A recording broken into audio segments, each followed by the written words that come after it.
So yeah, I'm very happy to be with you guys today. Sorry for the little delay. I kind of forgot I was doing this afternoon. Maybe because of the short night's sleep I had with my little baby. She woke up at 4:30 a.m. So uh, lack of sleep, maybe lack of attention and stuff. But very happy to be here today. So as James said, I'm exercise physiologist at INS Quebec. I work with many different sports that are resident there. So trampoline, para canoe kayak, boccia, short track speed skating, water polo, boxing. So I help with almost all the sports that are at INS Quebec. And today we'll talk about sleep because I think sleep is one of the main pillars of recovery. And so it's very important for an athlete to have good sleep hygiene, and especially now in the confinement period, it's either it can go both ways. I think some people will use this opportunity to have a free schedule to have better sleep and go to bed at earlier times and maybe sleep longer. And on the other side, you have some people either stress or because they're less active, they have trouble sleeping. And so today we'll try to give you some cues on how to optimize your sleep. So I'll start by just maybe you can answer on your in your own head, or if you want to use the chat, you can also put your answers if you want to share it. And my questions to you would be, how on a scale of 0 to 10, how would you rate your sleep hygiene in terms of, if you think of how much time you sleep, do you sleep well, do you perceive your sleep to be of good quality, and like your general sleep habits? So what would you rate yourself? And then the second questions, maybe how many hours did you sleep last night? Was it more or less than your usual night? And what would be your personal challenge or obstacle when you think about sleep? Like what is your main challenge that prevents you from having good habits regarding sleep? So try to think about those three questions, just have it in your head, and hopefully by the end of this presentation you'll have some cues to improve on those. So just before we move on, I'd like to ask you, like, do you have some specific questions around sleep? So you can use maybe the chat even while I continue. So write down maybe some questions you have around sleep and you would like me to answer today, and I'll try to do that as best as I can. So either through the presentation, or if some questions are not answered by the end, I'll answer them in the extra time we can have. So I'll give you maybe just 2 minutes if you want to write down some questions in the chat, or if some people want to open their mic and just ask it right away, I'm comfortable with that too.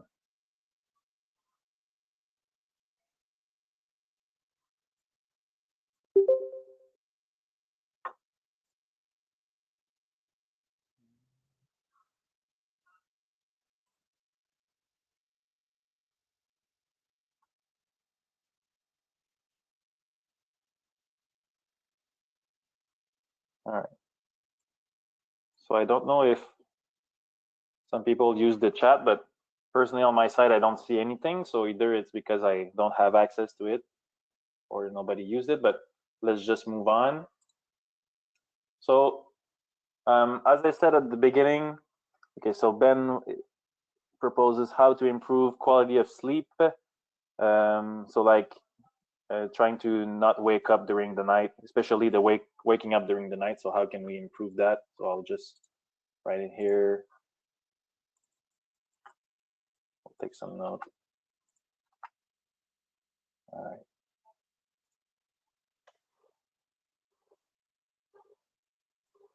So as I was saying, sleep is one of the main pillars of recovery, together with the good nutrition, I'd say.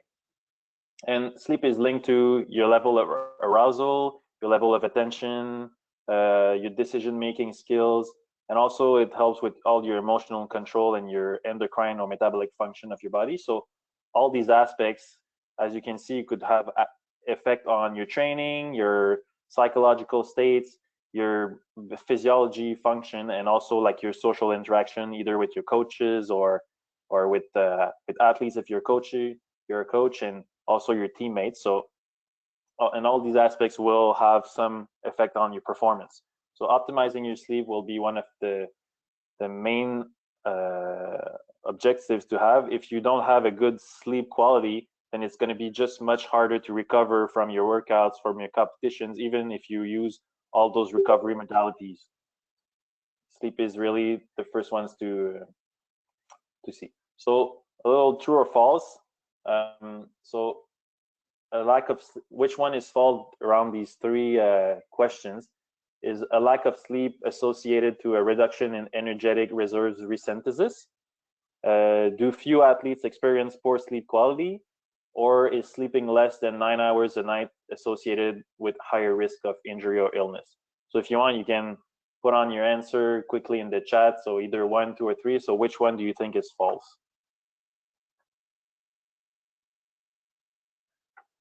So I see a 1, a 2.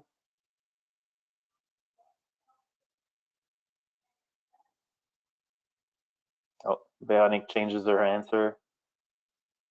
All right, so everyone is going for 2, which is the right answer. So it's false. There are many athletes who experience poor sleep quality. So in a study in 2016, most of the athletes interviewed, it was mainly rugby athletes and cricket, and they were sleeping about 8 hours a night, and 50% of them were considered poor sleepers. And so they were like about 28% of athletes who were reported like sleepiness during the day. And as you can see, like 38% of them were either heavy snorers or they had some sleep apnea. And so this shows that athletes have some sleep is important to optimize in this type of people, but also there's many reasons why athletes could be at higher risk of poor sleep hygiene than normal people. So some of these reasons can be extra fatigue from training, long haul travel competitions. So if you're traveling across seas and you have some time changes, it can mess up your sleep routine. Periods of high intensity training, and especially training late at night, can cause have deleterious effect on your sleep. So as a coach, that can be something to take in mind as of if you can avoid those late night trainings, well, try to do that so that your athlete's sleep can be improved. And same could be thought about the early mornings training. So if you have choice and you have the flexibility to have an early morning training versus maybe a mid-morning training, having that first training delayed can give opportunity to your athletes to sleep longer and then have better recovery. For sure, you also have well, sleep-related performance anxiety. So before competitions, maybe some athletes get stressed or anxious, and so they'll just like be thinking about the next day's competition and won't have a good recovery sleep. So those are all things that can affect their sleep quality. And for sure, aside from that, well, any like everyone else's anxiety, so regarding schools or regarding work, can also have an effect on their sleep. So today we'll focus on 3 main parameters of sleep. So the quantity, the quality, and the regularity or the habits. So these are the 3, I'd say, parameters we can try to improve our sleep hygiene. And so what I'll do is I'll often like present in the literature what is the link between, for example, quantity and performance or mental performance, and then how can we try to maybe improve this aspect. So this is going to be like the format of the presentation. So if we start by quantity, Maybe some of you have heard about it, but if you have shorter night sleeps, then these can have effects on your physiology and your risk of injuries or illness. So it's been shown that a reduction in sleep quality will have an effect on your autonomic nervous system, and it could potentially, over a long time, have similar symptoms to an overtraining syndrome. During your sleep, this is when your growth hormone is released, and so this is fundamental for your tissue regeneration, the growth of your muscles, also stocking some glycogen back in your muscles after a long training. And then, of course, if you have shorter amount of sleep, then you're at higher risk of getting injured or being sick. So across the literature, generally, if you have, we recommend to have 8 to 9 hours of sleep when you're an athlete. If you have 3 hours sleep depth, it's usually linked to about 5 times higher risk of injury. Sleeping between 7 and 8 hours, there's many studies showing that you're at higher risk, so up to 3 times higher risk of getting sick. And let's not forget also, like on the positive side, having better sleep will help you increase your motor learning and improve your muscle glycogen resynthesis. So those are aspects where, if, for example, if you're learning a new skill in your sport, then you want to have good sleep to consolidate those learnings. So on average, how many hours do you think pro athletes sleep?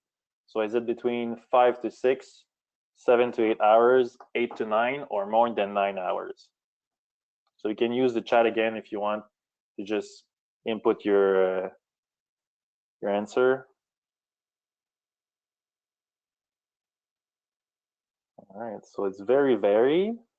I'd say most people go for the choice 3. So there's no really definite answer, I would say. It was kind of a trick question. So if we look at pro athletes from some data of 2010, pro athletes tend to sleep about 8.5 hours, and combine that with about 30 minutes of nap during daytime. So we have some well-known athletes in different sports. So Roger Federer, who reported sleeping 11 hours per night plus a 1 hour nap time during the day. So most of them, as you can see, are around 8.5 to 9 hours of sleep. And you have like this little outlier here, Tiger Woods, who sleeps 4 to 5 hours. And coincidentally, those are the years where he had a lot of back injuries, got out of the field of play, so out of competition. So is it because he wasn't sleeping? For sure, it's not directly cause and effect, but as we saw earlier, lack of sleep can have can be correlated to higher risk of injury. So this could be at least one factor that has influenced this. But on the other side, when we look at Olympic athletes, so in 2015, a study from La Stella et al. Reported that Olympic athletes slept on average 6.8 hours, so below the recommended amount. And in individual athletes, this was even lower. So individual athletes tended to sleep 6.5 hours versus team sport athletes usually had about 7 hours of sleep. And when they compare, the Leader et al. In 2012 had compared athletes versus non-athletes. And what they saw is usually you can have the two groups had similar length of sleep, but the athletes had lower sleep efficiency and longer sleep latency. So the sleep efficiency is evaluated in terms of how long you're in your bed versus how long you're actually sleeping. And so sleep latency is how long does it take you to get to sleep. So of course, if your sleep latency is longer, so if it takes you like 30 minutes to fall asleep versus 15, then your sleep efficiency will be also affected and decreased. And so those are kind of the demographic facts. And now let's look at what is the relation between length of sleep and performance. So at first, if we look at the mental cognitive performance, if you look at the right graph, I'll try maybe to laser pointer. So if we look at this graph here, we can see each lines are the cognitive performance based on the length of sleep per night that some subject had in a study in 2003. And so on the green line, we have subjects who were sleeping 8 hours per night. On the yellow line, subjects were sleeping 6 hours per night. On the red line, they were sleeping 4 hours per night. And the blue line is some subjects were 3 days without sleep, so 72 hours awake straight. And the scale here for the cognitive performance, what is important to know is the higher you get, the worse is your cognitive performance. So it's a bit like golf. You want to be as low as possible. If you get higher, then it means you have longer, for example, reaction time, or you make more mistakes. So you want low values. And what we can see is as you have less sleep per night, while over, for example, 5 up to 14 days straight, then your mental performance keeps decreasing. And the lower sleep per night you have, the faster is the decrease in mental performance. Now, if we look at the left graph, this is the relation between the number of hours of sleep per night and the sleep propensity. Sleep propensity is how tired you feel and how the extent to which you want to go to sleep and you're like, I need to sleep, I'm lacking sleep. And what's interesting is if we look at the group who was 3 days straight awake, well, as the days goes on, they're more and more tired and they just want to go to bed. On the other side, when we look at the groups of sleeping 8, 6, and 4 hours, between 4 and 6 hours, there's not much difference between the sleep propensity. So there's the group sleeping 4 hours is not more tired or doesn't feel the need to go to bed. And after 3-4 days, what we see is kind of a plateau. So the relationship, instead of getting more and more tired, we kind of get used to it and are just feeling that we have enough sleep. But on the other hand, we saw that the mental performance keeps decreasing. And so what I usually use as analogy is the same as drinking alcohol. So for example, you take a few drinks, and if you're not used to drink alcohol, well, for sure your cognitive performance decreases and you feel a little bit tipsy, and you know that you're not going to be able to do some task, or you wouldn't be able to drive. But if you're used to having some drinks from time to time, well, after a while, your skills, if you would evaluate Lou on some cognitive performance task, it would be way worse than if you haven't drink, but you'll just feel that, oh yeah, I'm okay, I could drive, I just had a few drinks and I can tolerate that. So relation between sleep and mental performance is kind of the same. So you don't feel more tired, but your cognitive performance can keep decreasing. And so if we talk more in terms of sports performance, can we have beneficial effects if we extend sleep? So, sorry. So there's a study in 2011 from the Stanford University basketball team. They looked at the effect of extending sleep on some specific sports skills. So basically free throws, 10 free throws in a row, 3-pointers shot, and what was your efficiency, sprints. So it's in feet here, but basically it was a suicide sprint. So sprinting to the mid-court, going back to the baseline, sprinting to the end of the court, and coming back to that same baseline. And they also had a cognitive performance test, so measuring the reaction time and the number of errors done during a test. And so for 2 to 4 weeks, athletes just had normal sleep, and they were sleeping on average 6.7 hours per night. After that, they had some training on sleep hygiene, and they were told to get to bed at least 10 hours per night. So they had to be in bed. They didn't have to sleep, but they had to be in their bed at least 10 hours per night. And so during that period, they increased their sleep time up to about 8.5 hours a night. So almost 2 hours extended sleep. And if we compare, so the before and after, well, in terms of sprint, the performance increased by about 4%. And then for the free throws and the 3-point shots, there was an increase about 10%. So one successful attempt on the 10 or 15 shots for each athlete. And also their mental performance improved by about 5 to 10% too. So as we can see, extending sleep seems to have some beneficial effect on sport performance, at least in basketball. Then there's a study very recent, so from last year, that looked with cyclists what was the relation between extending versus restricting sleep. So there was 3 groups. The first group was sleeping 7 hours per day. The second group of the restricted sleep, for 3 days in a row, they reduced their sleep time by 30%. So it equaled to about 4.8 hours per night. And then the third group, the extended sleep group, had 30% extra sleep for 3 days.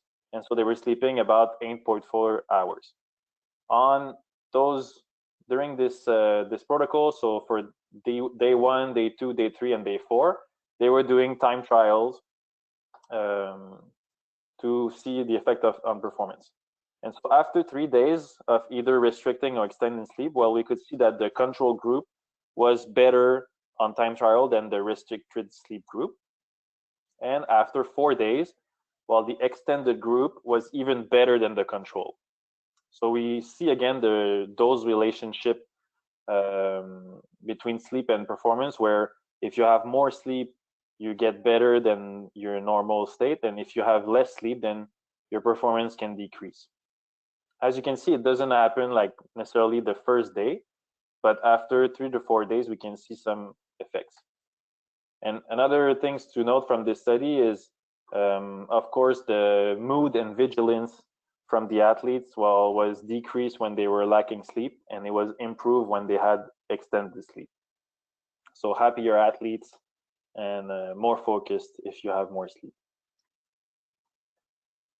So this brings us maybe to another question is, can we store sleep?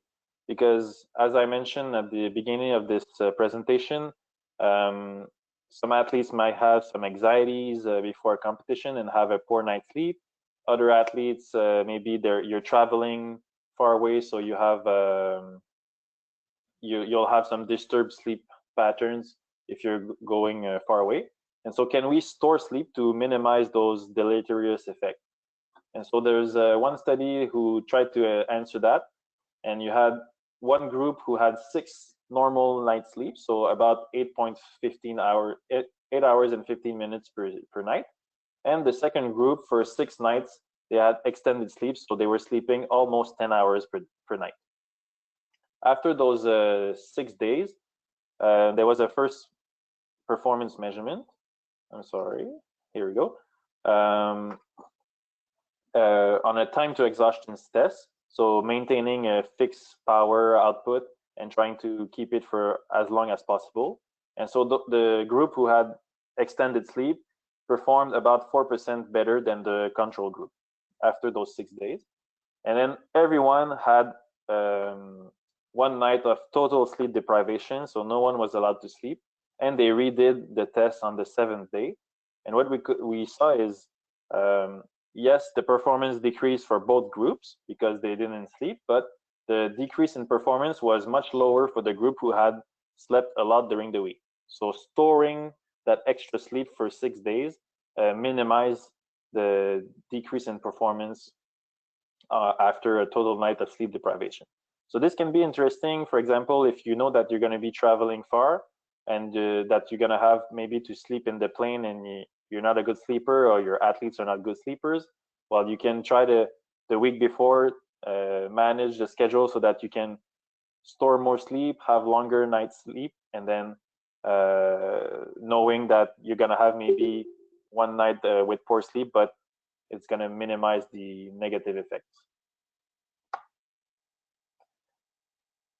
So as a final point on the quantity of sleep, naps are very efficient to help either fill out some lack of sleep or just extend the quantity of sleep that you have during a day. So usually a good time to nap is about 11 to 12 hours after the middle of your night. So usually middle of your night will, for example, if you go to bed at 11 and you wake up at 7, it's going to be around 3 to 4 a.m.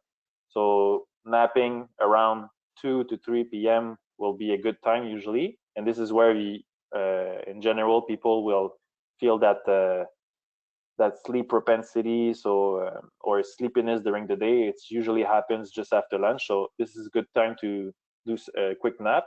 20-minute nap is sufficient and very good for either I'm searching my word, but either trying to remove those negative aspects of a bad night of sleep, or just revigorate yourself. So some tricks, because people sometimes they'll be saying, oh, I don't like to nap because when I wake up from my nap, I just feel even more tired. So this is called sleep inertia, something that is normal, and it's because when we get to that deep sleep cycle, we wake up and then it's hard to go back to our normal behaviors, and it can last up to an hour and a half. So by keeping to 20 minutes naps, usually you don't have, this is not enough to get to that deep sleep cycle, so it will prevent that sleep inertia feeling. And other tricks can be to take a coffee just before you go to you take your nap. So by the time the caffeine kicks in, this is when your nap will be over, and it will help you beat that sleep inertia. Of course, try to have a calm environment. You can use an alarm if you want to make sure that you don't go over, for example, those 20 minutes. So a good trick sometimes I'll say put an alarm 30 minutes later than when you lie down on your bed. And so if you take maybe 10 minutes to get to sleep, and then 20 minutes while you'll actually be sleeping, this is good.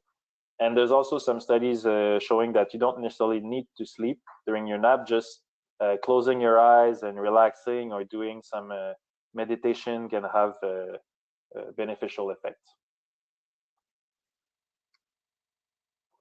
So now if we go over the quality aspects of sleep, so the way that a sleep cycle is measured is through a polysomnography. So polysomnography will combine EEG, so measuring the electrical activity in the brain, measuring breathing rhythm, heart rate, and also movements with accelerometers. So if you're moving in your bed, and using all those data, we can identify if you're in a light sleep, a slow sleep, or a deep sleep. And so during a typical night, you'll spend about 15 to 25% of your night in deep sleep. And this usually happens in the first 3 hours of your night. After that, most of your night will be in a slow sleep. And then the light sleep will be 4 to 5% of your night. And there's another 20 to 25%, which is called the REM. REM stands for rapid eye movement, because during that phase, we can see that the eye behind the eyes are moving rapidly, and this is where you're dreaming. So these are the dream phases. And as you can see, it's kind of a light sleep, so it's at the frontier between sleeping and being awake. And when we look at the neural activity during sleep, so when you're awake in a relaxed state, you'll have some alpha waves, so waves that are really high frequency. So you have many waves, and the amplitude is really low. But then when you get to sleep, as you get to deeper sleep stages, you'll have so a lower frequency. So the spikes happen more spread in time, and also the amplitude will be higher. Those are called delta waves, and the delta waves are associated with the release of the growth hormones. So this is where the recovery in terms of building your muscles again, fixing those little micro tears, or replenishing your glycogen stores in your muscles happens. So this is during your deep sleep, which, as I said, happens in the first 3 hours of the night. And so you might have heard about the effect of using screens before going to bed. That can be bad because they will the blue light will block melatonin and prevent you from getting back to sleep. So I'll touch more on this just in the next slide. But there's a study by a group a few years ago who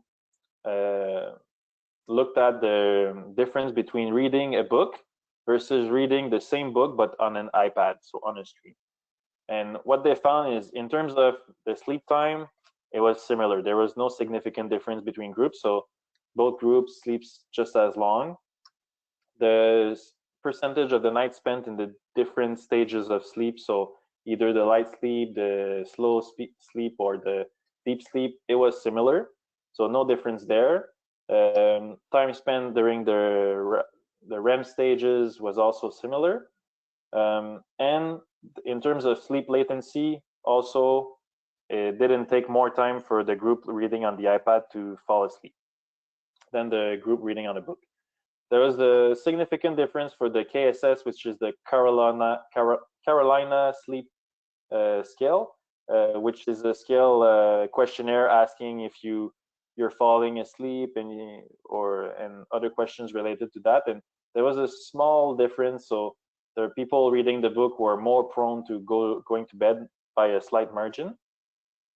But what was interesting in this study is when they looked at the neural activity during the first hour and a half to 3 hours, the group reading the book, so the white circles, there was a higher expression of the delta activity. So the delta waves were more expressed in this group than in the group of the iPad. And as I said, this is linked to the release of growth hormones. So there might be an indication that the recovery in terms of quality was affected, negatively affected for a group reading on the iPad, even though the quantity of sleep is the same. And so, as I was mentioning, using screens before bed is not recommended. So the recommendations is to close them at least 30 minutes prior to bed, but even now we will suggest trying to turn them off 1 hour to 2 hours prior to bed. So one reason is the blue light emission, so that blocks melatonin, which is a natural hormone that will incite you to go to sleep. But now, for sure, almost every electronic devices have a night sleep mode where they block the blue light emission. And but the other things to think about when using screen is the content that you're using is often very attractive or stimulating. And so if you're you're chatting with friends, or you're watching a movie or playing a video game, then it's not going to be something that is going to relax you and prepare you to go to bed. And so this is why I think it's another good reason to turn off those screens before you go to bed and try to get in a relaxed state and then in a good routine. So one trick can be you could put an alarm, for example, 30 minutes or 1 hour before you usually go to bed. You place an alarm that tells you, hey, now it's time to close your electronic devices. For sure, if you have some work or homeworks and you're forced to use some screens, well, try to use those night shift options and maybe go further from your screens. Same as if you're watching TV, try to not be close to the TV. The further you are, the less blue light will strike your eye. And if you can also decrease the general lights of your house, this can help too.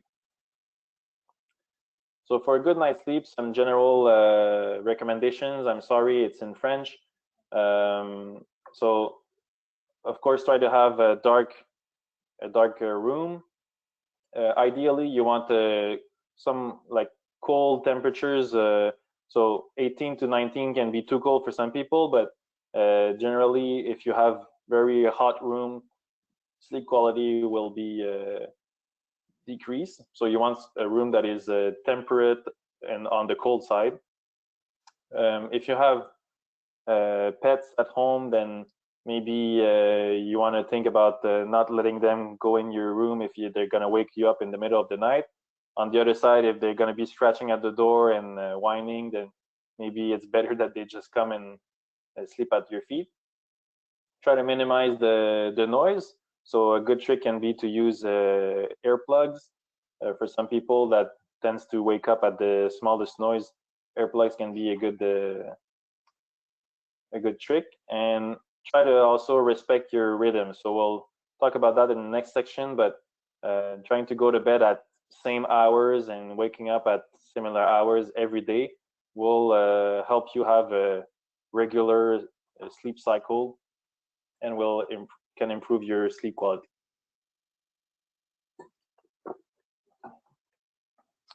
So we're getting to the last bit about sleep. So about the habits. So as I was just mentioning, the circadian rhythm is a normal rhythm that will be influenced by the sun. And I'm just gonna pause for 2 seconds and I'll come back. I don't know if you're hearing noise, but I just want to make sure that there's not a lot of noise.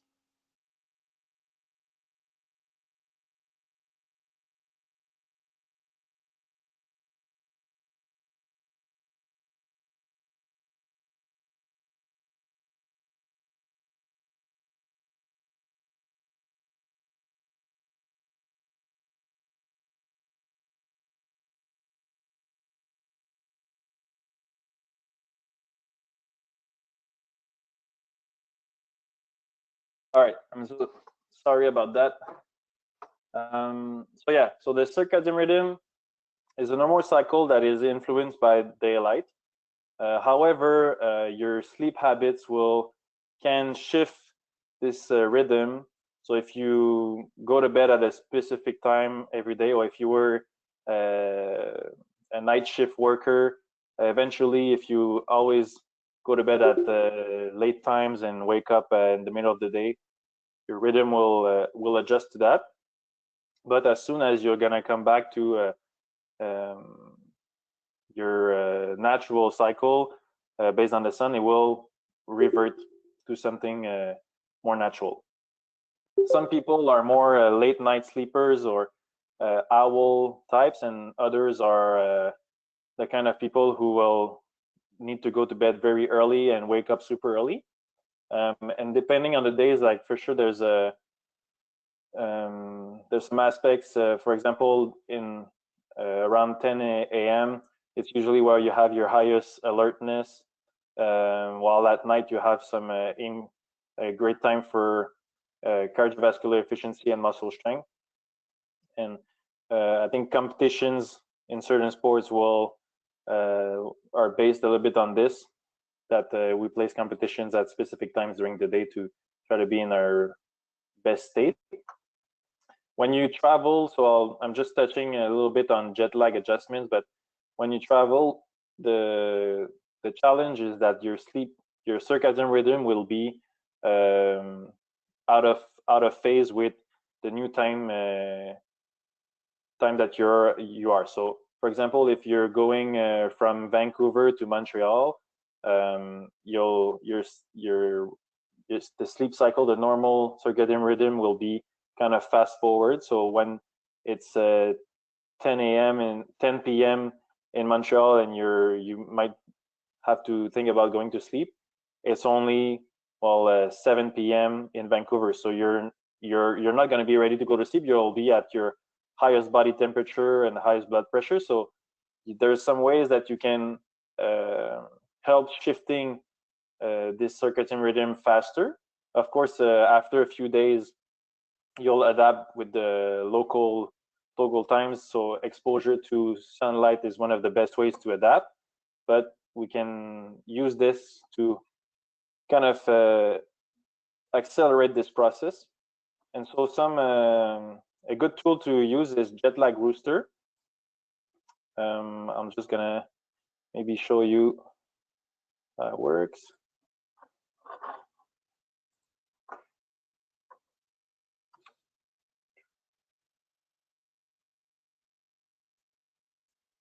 All right, so Jetlag Rooster is a very simple website where you indicate where you're leaving from and where you're going to. You can then put your flight schedule that is on your itinerary, and then you say at what time you usually go to bed and what time you usually wake up, and then you can choose if you want to try to adapt to that new time zone either after you arrive to destination, before just when you depart on the plane, or up to X amount of days before departing. So usually when we at INS, when we prepare some travel plans for our athletes, we will take the options of after departing on the plane, and we also have like our own application that we are developing, but that is based on Jetlag Rooster's algorithm, I would say. The reason to adapt when you depart on the plane versus starting a few days in advance is sometimes it can be hard to adapt your sleep schedule to your other to your life schedule. So for example, if you're moving to the west and you want to for example go to bed 1 hour later, you're going overseas, you want to go to bed 1 hour later on the first night, and then on the second night you go again 1 hour later and you wake up an hour later. But if you have school or work in the morning and that will just you can't wake up later, then it's useless. So departing on the plane is a good option. You could also choose the option to take melatonin, which is not something I would recommend for two reasons. First, it's a supplement, so there's always risk of contamination, and then having some positive doping control. And also there's melatonin. There's some a recent study that showed that what is written on the bottle can vary a lot from what is actually in. So there's reports of having either from 30% of the quantity that is stated on the label that is actually in the pills, but also up to 400% higher. And so it's very difficult after that to know how much you've took and what is going to be the effect. And so when you submit that travel plan, Jetlag Rooster will tell you, okay, based on your departure, you're going to arrive in New York at 18:30, and the ideal sleep is at 11 to 7 a.m. And then on the other days, they will tell you like when you should expose yourself to light, which will help you shift your circadian rhythm to the local time even faster. So for example, in this example here, from 7 a.m. to 10 a.m. the next day, this is where you should expose yourself to light to shift your circadian cycle.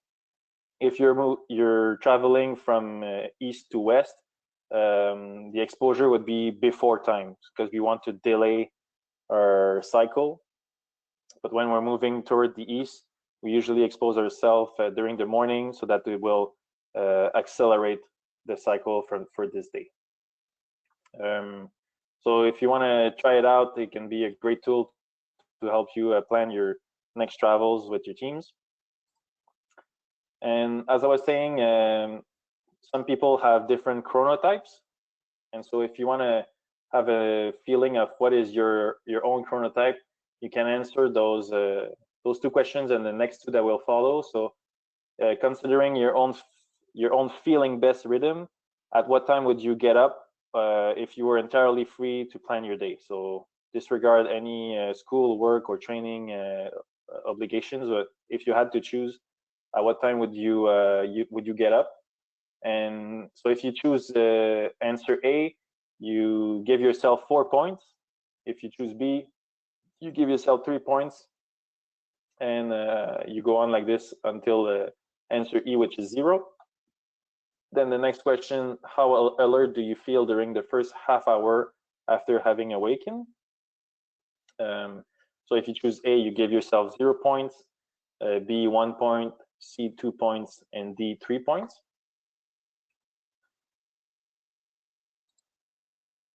Then if you answer, do you consider yourself to be a morning type person or an evening type person? So if you're definitely a morning type, you give yourself 3 points.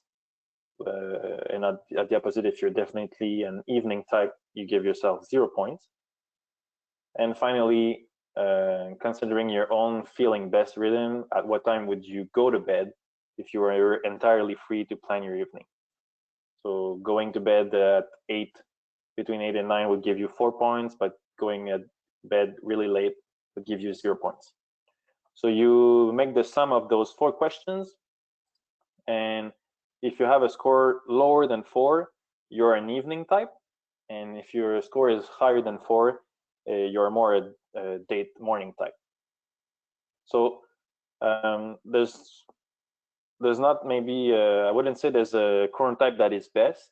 However, usually for athletes, evening types are at higher risk of having some sleep issues, basically because if you go to bed later, often you have either school or training obligations that makes that you have to wake up early. And so if you go to bed late and you wake up early, then the amount of sleep that you get each night is going to be reduced.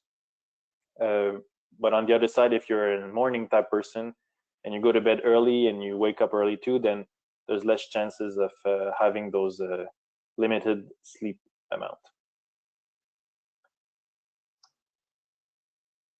So some final recommendations and also just a summary of what we talked about today. So little tricks to improve sleep. You could take a cold shower or bath before going to bed. So cold shower will reduce your core temperature by a little bit, and so it can help you to fall asleep. You can also do some breathing or meditation exercises when you go to bed. So some of my mental preparation colleagues often suggest to use Headspace, the Headspace app that you can download on your phone, which is a guided meditation application. So you could do that just before falling asleep while you're in your bed. And of course, you need to try to avoid caffeine later in the day so that it doesn't prevent you from falling asleep. Sometimes athletes will have will be sore from workouts or competitions, and this can keep them awake during the night. So some basic recovery modalities to reduce muscle soreness can help. So either cold bath for 10 minutes or 2 sets of 5 minutes at about 10 to 15 degrees. Either full body or just the targeted body segments that are sore can help with that. You could use compression socks or compression sleeves, especially after strength training. The literature shows that it's after those kind of workouts that the compression clothing has the higher effect size. And you could also use either massage or myofascial release techniques.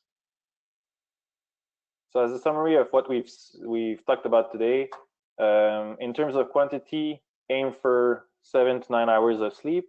The more you sleep, the better it seems to be on your performance. Increase sleep time progressively. So if you're trying to improve your sleep time, start by maybe getting 15 minutes extra per night and try to do that over a week. So for example, you say, okay, next week I'm going to monitor my sleep time and I want to be I have on average 15 minutes longer than what I usually have. And then the next week you go, okay, I'm going to add another 15 minutes per night on average. And then you can complete sleep needs with naps if needed. When we talk about quality, turn off your screens 1 hour before bedtime. Keep the electronics out of the bedroom. So this is a good trick. You can, if you're going to be in your bed and watching your cell phone, maybe plug it far away in your room or in a different room so that it recharges during the night. And generally reduce the luminosity of your house. So if you have some light dimmers, dim the lights to minimum or close some lights that are not mandatory. And then finally, in terms of regularity, try to go to bed at the same time every day. So you can have a variation of plus or minus 1 hour. That will not have a big effect on your cycle, but try to have same time every day, even on the weekends. Try to have your pre-bed routine. So try to do the same thing before you go to bed every day, every night. So it's gonna train your body to know that now it's time to go to sleep. I mean, it's the same trick that they give for babies when you want to train them on how to have good night sleeps. So having a good pre-bed routine is the same for adults. And finally, if you have you can use some recovery or relaxation techniques. So meditations, for example, using Headspace and other related apps. So as a final point, I would call you to take some action. So try to identify 1 or 2 objectives about sleep hygiene that you want to improve in priority, and then identify 1 or 2 habits that will help you attain this objective. And importantly, listen to your body. So yes, sleep is important. We need to take care of it, and if we can increase it when possible, let's try to do that. But if you're forcing yourself to sleep and it brings other problems, then we lose. So always listen to your body. And it's been my pleasure to be with you today. And if you have some questions, open your mic, or I guess, James, maybe you want to moderate this portion, but I'm free to answer some questions if I can. Okay, well, thank you so much, Sylvain. That's been a very engaging and informative session. Lots of really good examples there for coaches and for athletes to take into consideration about optimizing their sleep. I really enjoyed some of the slides that you had in there. You know, the one that showed the relationship from performance, cognitive performance versus sleep. I think that slide says so much, and it's a good thing to bring forward and talk with your athletes and make them aware of the importance of getting a good night's sleep and doing that. And also, you know, the concept of banking sleep before travel, lots of good stuff in there. So thank you, Sylvain. I really appreciate it. We did get one question submitted earlier on in the chat, and if others want to just type in your questions in the chat, that'd be great. We'll get to them. I know we said we go until 3 o'clock, so we don't have a ton of time left for questions. But first question, Sylvain, was when I go to sleep, do you have any advice on a way to stop the mind or brain from overthinking and stopping you from getting to sleep? Yeah, so I'd say one suggestion would be maybe try to do some breathing exercise, so slowing down your respiration. So trying to have some slow inhale and then really slow exhale.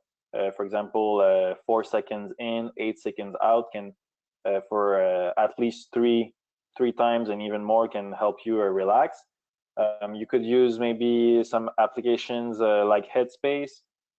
And also, if you're like going to bed and just ruminating some thoughts or trying to plan your next day, you could maybe write down, like get up or write down on a piece of paper, like what do you have in mind, what's your plan for tomorrow, so that you just get it out of your mind. My colleague likes to call those like je sais que, so I know that, and I know that list. So you just write, for example, if we're thinking about the competitions and you're anxious about tomorrow's, you could write down like, I know that I prepared myself well during the past week. I know that I can do this, or I know that I can achieve this movement, and blah, blah, blah, so that you build up your confidence and try to release those anxious thoughts. Great. Thank you, Sylvain. Well, I'm going to quickly move on to the next question we have submitted here. So can we change our chronotype to get used to be an earlier riser over time?